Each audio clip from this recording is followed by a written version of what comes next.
Yo! What is up mga idol? So ngayon, panibagong tatuan at panibagong kagwapuhan na naman tayo mga idols, no?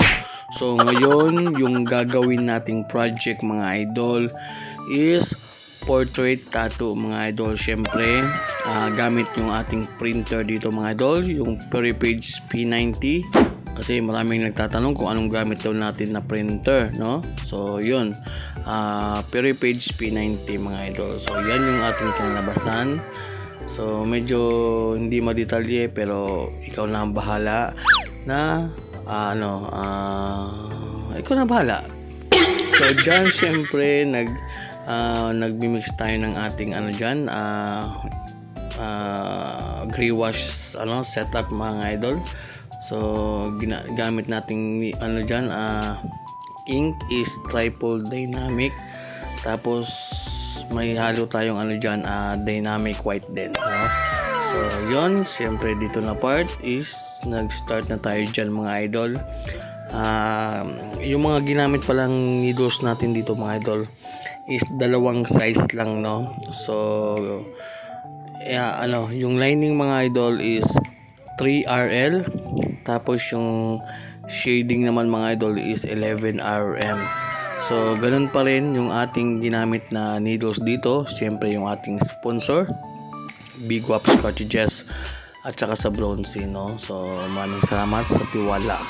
So tapos yung ating dito mga idol is parang stippling, no? Kasi nga medyo basta portrait yung ginagawa ko, dahan-dahan talaga, tapos stippling style yung ginagawa ko kasi nga para maano natin yung shading talaga makuha natin, no? At hindi ako masyado gumagamit ng mga malalapad na malalapad na needles kasi para maganda, no? So tapos yung voltage natin dito mga idol is nasa lang 5.0 kapag nag-stippling tayo dyan mga idol, no? So at siyempre pasensya na rin sa ating boses, medyo mahina kasi nga napakaaga pa ngayon, so marami pang natutulog.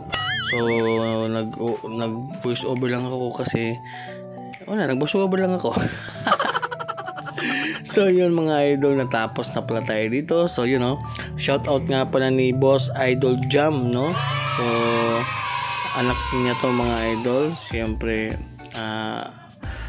natapos tayo dito ng almost 4 hours mga idol. So 4 na oras na tatuan. So yun, tumunog na yung ating alarm.